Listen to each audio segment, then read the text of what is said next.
What's up, Titan fans? How are we doing? We're officially in the post-draft portion of the NFL offseason, so I was wanting to get on here and give a quick little 30-second opinion about each one of these draft picks we got in the NFL draft. So first and foremost, I want to talk about our the number one overall pick in the NFL draft, Cam Ward. Look, I'm excited about getting Cam Ward. We needed some quarterback play. Last year it was atrocious, and we did give up on Will Levis a little too soon. I mean, we only had about a year and a half, and some of that was plagued with injuries. But we now have Cam Ward. We got excitement. We're about to start the new season with the best quarterback from the NFL draft, and we got a new stadium opening in 2 years. So as long as we actually are behind Cam Ward as a fan base, a team, an organization, which they're showing, the team and the organization showing it. I mean, they unretired Warren Moon's jersey number 1, right? For Cam Ward. They're all out,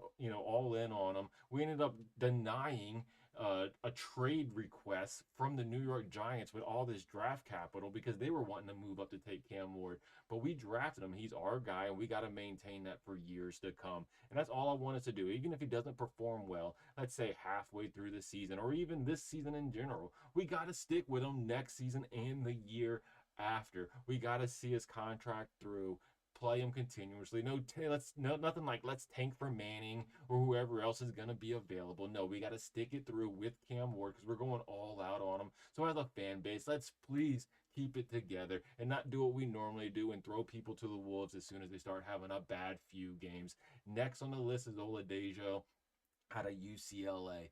I like it just because we needed to fill that position of need for an edge rusher. We need a pass rusher on this team. We got rid of Harold Landry. He's out of here. We never fulfilled that slot with anybody really in the offseason. I know we got that dude Carter from Atlanta Falcons, but he's not a big time playmaker or anything like that. So hopefully this guy can come in and fill that position of need that we desperately, desperately are in need of. Next is Winston Jr. This pick can go either way. It all depends on how he comes back from this injury. He really didn't play much of last year. He only played like a few games, tore his ACL or something, was out the rest of the season. So this can either go the Jeffrey Simmons way that happened with us when we took a chance on him and he came in, produced, and was like awesome once he was healed up, or it could be the Caleb Farley situation where he comes in and he's just injury prone, can never fully recover, whole bunch of different issues. But Caleb Farley, I know it was back issues with him, right? He has the lingering back issue, and that's one thing that kept him off the field.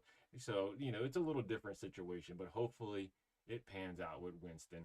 Next is DK, right? The name doesn't look like DK, but that's how he pronounces it. And look, this guy is fast. He ran like a 4.37 or something like that at the combine. He's quick. He can run those streak routes right down the field on you. That's what we're going to use him for, right? Those big vertical routes right down the field and also on special teams. That's what we're going to use him for. I know there was better guys on the field when he was getting picked, but we had to fill that special teams role and get that vertical threat for our boy Cam Ward. Next is Gunnar Helm. I love a good tight end. Last year, I was all about us trying to get Brock Bowers. Now, we passed on Brock Bowers, and you see how good he did for the Raiders. Now we have Gunnar Helm, and he led the Longhorns in receptions last year. So hopefully he can come in here and be Cam Ward's best friend because all these good quarterbacks you see in the league, what do they have tied to them? They have a good tight end.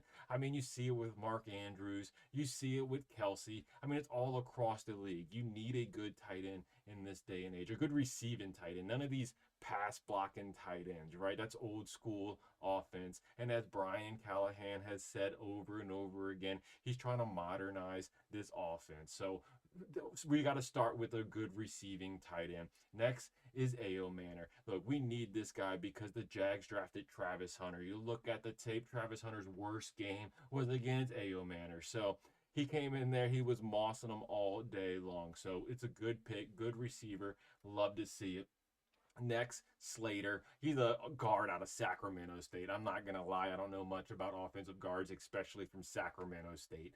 So I hope he just comes in here and he can play a role, a backup role, and he's not coming in trying to be a starter. Hopefully our starters are solid this year. I don't want to see this like last year, the rotating right tackle or anything like that, or injuries across the board. Hopefully we have a healthy line for Ward and these guys are good. After that, it was Marcus Harris out of California, cornerback.